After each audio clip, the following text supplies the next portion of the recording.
Pero yeah, so as far as success is concerned, nasa inyo din yung energy ng success mga kapiksi, kaya talagang sa-success din kayo. Ang nararamdaman nating success dito is successful niyong malalampasan yung mga problema, yung mga money problems niyo guys, and successful na papasok yung mga blessings sa buhay niyo. Kagaya nga nung sinabi natin kanina, mga kapiksi. So, wag na kayo masyadong mag-worry, wag na kayo masyadong mag-alala dahil malalampasan niyo din yung mga money problems niyo, Gemini. Okay?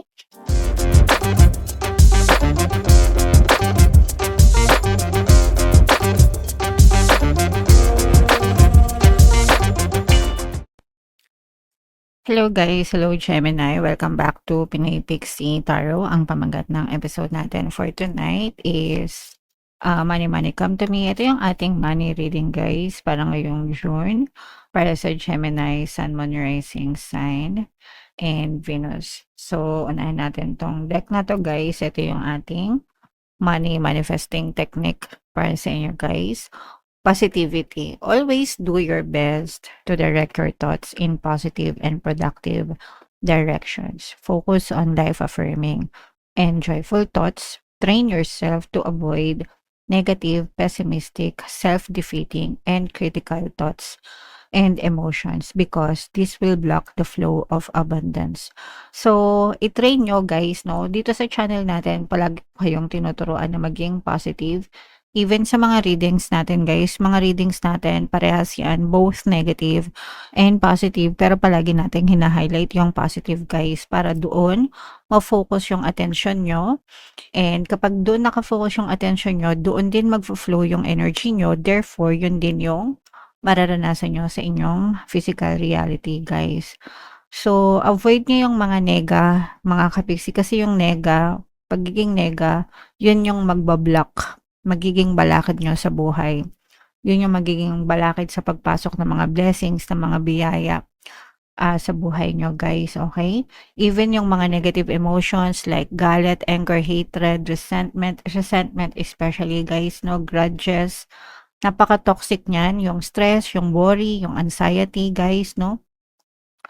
Napaka-toxic niyan sa buhay natin, so you have to let them go. Pakawalan nyo, release them guys, and just focus on gratitude always. And the more na, and gratitude and positivity, okay? The more na mas nagfo-focus kayo doon, the more na mas magiging magaan yung daloy ng blessings, ng pera, ng biyaya sa buhay nyo, mga kapiksi. Okay? Alright. So, yeah. Comment down below if naintindihan nyo yan, mga kapiksi. So, ito yung deck na gagamitin natin. Shuffle natin to guys. Hanapin natin yung energy ng Gemini.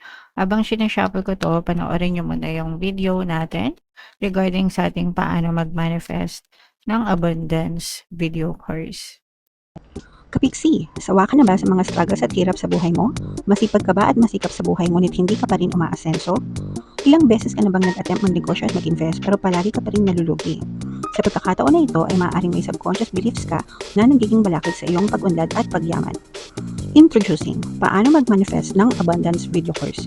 Dito ay matututunan mong ma-overcome ang mga balakid mo para tuluyan ka ng umunlad, umasenso, sumagana, maging matagumpay, successful at maswerte sa iyong kabuhayan, pera, trabaho, negosyo, salapi at kaperahan ng bonggang-bongga.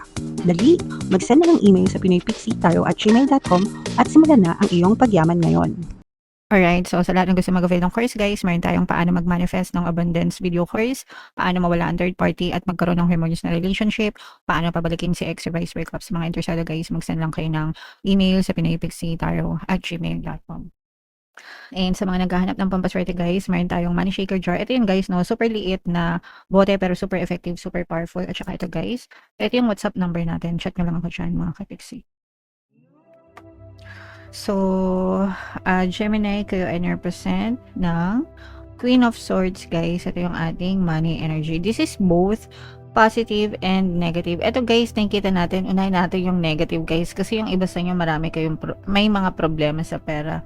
Ito, mga stress, ito, mga kapiksi. For some of you, yeah, meron kayo, yung iba sa inyo, may mga problema sa pera, or maraming, guys, maraming isipin. Marami kayong iniisip tungkol sa mga gastusan nyo siguro, guys. Pwedeng nagpapatong-patong, ganyan. Or pwedeng meron kayong guys, parang Puwedeng natakasan kayo sa pera, na-scam kayo sa pera, o kaya naloko kayo sa pera guys. Kasi yun yung nararamdaman natin dito. Parang meron naman kayong pera ngayon, pero merong nawala sa inyo. And hanggang ngayon, parang binabawi nyo pa yung nawala sa inyo. Okay? So yung nawala. O kaya naman, iniisip nyo kung paano nyo mababawi yung mga nawala sa inyo or makaka-recover dun sa mga financial losses. Kunwari, may na-hospital sa inyo. Tapos, gumastos kayo ng malaki. Naubos yung savings nyo. Tapos, nagkaroon pa kayo ng utang. So, yung focus ng attention nyo ngayon is parang iniisip nyo kung paano kayo makaka-recover, makakabangon, makakapagbayad ng mga utang. So, medyo stressful, guys. Pero, huwag kayong mag-alala, guys, kasi may mga blessings na dadating sa inyo. Pero, kailangan nyo munang kumalma, guys. Kasi kapag mas lalo kayong nagpa-apekto, paano ko ba mababayaran yung utang ko? Paano ba ako makakabangon ulit? Paano ba ako makaka-recover ulit? So, hinay-hinay lang yan, mga kapiksi, no? As long as consistent kayo, gumawa kayo ng plano, nagpa-persist kayo sa buhay nyo, no? And consistent kayo, mga kapiksi, makakabangon din kayo, guys. Okay? So, ito naman, guys, kasi ang nararamdaman natin dito, for some of you, kaya kayo nagkautang, kasi ginamit nyo siya into something important, no? Hindi ito yung utang na tipong pinansugal lang. Although for some of you, pwedeng may mga ganon. Pero hindi. Parang ginamit nyo tong mga kaperahan na to sa something very important. Kaya medyo kinakapos yung iba sa inyo ngayon, guys. Okay? And lilipas din yan, guys. Kasi for some of you, may mga blessings. Actually, may mga bagong opportunity. At saka may tutulong sa inyo, guys. No? This is more on, parang nagbubukas yung pintuan ng mga blessings sa inyo. Open for collaboration, mga kapiksi, especially kung may business or nag-online selling ka or meron kang pinagkakakitaan sa online, ganyan.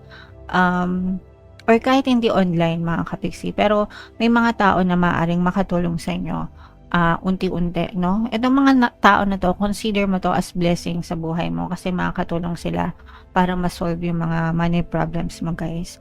And unti-unti rin, at saka parang maraming direksyon. Hindi lang sa isa manggagaling yung source of income mo or yung blessing mo. Parang multiple doors, maraming pintuan yung magbubukas para makareceive ka ng mga blessings sa iba-ibang paraan, mga kapiksi. Kaya wag kayo masyadong magpa-stress, guys, kung meron kayong mga money problems because the universe will show you solutions, no? May mga solusyon na ipapakita sa iyo sa universe. Sasabihin niya, wag mo masyadong problemahin yan kasi may mga blessings dito, nag-aabang dito. So, antay-antay ka lang. Okay? Yung mga kapiksi natin na kung meron kayong mga inaantay or mga nilalakad sa abroad, mga kapiksi, kung nag-a-apply kayo sa abroad, kung meron kayong mga pending applications or nag-aantay kayo ng mga visa, ng mga approval ng mga job contracts or JO, ganyan. Dadating yan sooner, okay? So, keep your hopes high, mga kapiksi, no? Habang nag-aantay kayo, just tell yourself, everything is always working out in my favor, no? Para maging babar talaga sa inyo yung mga resulta, mga kapiksi. Alright? Okay. So, what else, guys? Ito, meron ditong presence ng fire sign, Aries, Leo, Sagittarius. Dito naman, guys, nakikita natin na for some of you, maaari kayo nagkakaroon ng conflict kung meron kayong mga partner or specific person. Parang nagko-conflict kayo, guys. Kasi parang merong inggit na nangyayari for some of you. Yung isa, successful. So, let's say, for example, pwedeng ikaw yung successful or yung person mo yung successful. Tapos, parang may inggit na, although nandun yung support, but at the back of your mind, parang may inggit na nararamdaman, no, na parang sana ikaw din kumikita ng malaki, sana ikaw din may trabaho, yung mga ganun. Kasi minsan sa mga couples, well, depende naman yun sa agreement nyo, guys, no? Merong isa talaga, sometimes merong isa talaga na medyo mas nakakaangat-angat yung kanilang pinagkakakitaan kumpara dun sa isa. But it doesn't mean that they are greater than you, no? Ibig sabihin lang yung opportunity mas naging pabor sa isa kaysa dun sa isa, mga kapiksi. So, ito, ang success sa mga mag-asawa, guys, no, you have to understand na ang success ng isa ay success nyong parehas. So, ang kailangan nyo dito ay suportahan, hindi mag-inggitan. Kasi yung iba nag-iinggitan, mga kapiksi. Okay? Pero, yeah. So, as far as success is concerned, nasa inyo din yung energy ng success, mga kapiksi. Kaya talagang sa success din kayo. Ang nararamdaman nating success dito is successful nyong malalampasan yung mga problema, yung mga money problems nyo, guys. And successful na papasok yung mga blessings sa buhay nyo. Kagaya nga nung sinabi natin kanina, mga kapiksi. So, wag na kayo masyadong mag-worry, wag na kayo masyadong mag-alala dahil malalampasan nyo din yung mga money problems nyo, Gemini. Okay? Alright. So, comment down below. I-main-main nyo na itong mga blessings na to. Pagpasok ng blessings, mga success sa blessings, mga kapiksi. Collaboration, yan. Yan yung mga magagandang energy for you. So, eto guys, bunot lang tayo ng isang spiritual message. Perhaps you are reminded all too often just how quickly the phases in your life can shift, one change after another. You are learning to adapt and grow. Be kind and be gentle with yourself. So, sa buhay natin guys, nothing is ever permanent. Lahat nagbabago. Even tayo guys, yung itsura natin, di ba? Yun na lang, malaking pagbabago na. Dati baby lang tayo, ngayon adults na tayo, and some of us, mga senior citizen na. So, ibig sabihin, walang permanente sa mundo, guys. Habang tumatagal, tumatanda tayo, nagkakaedad tayo, nagbabago yung takbo ng buhay natin, nagbabago yung experience natin. Mga kapiksi, so, just enjoy life. I mean, napakabilis, di ba, ng panahon. Dati yung mga anak nyo maliliit lang, ngayon may mga babies na rin sila, di ba? Mga lolo at lola na rin kayo. So, enjoy lang natin yung buhay while we can, mga kapiksi, and don't be too hard on yourself, guys. Na wag tayo masyadong magseryoso sa mga problema sa mundo, and let's learn to be happy, mga kapiksi. Okay? Alright. So, comment down below, guys, if feeling nyo naka-resonate kayo dyan and lahat ng mga magaganda, i-mind nyo na sa comment section. For more tarot readings, ito yung playlist nyo, guys. Ito naman yung ating success stories ng paano mag-manifest ng abundance video course. Panoorin nyo itong video natin, guys, about money shaker jars. Thank you for liking, sharing, and subscribing. See you next time. I love you all, guys. Have a nice day. Bye-bye.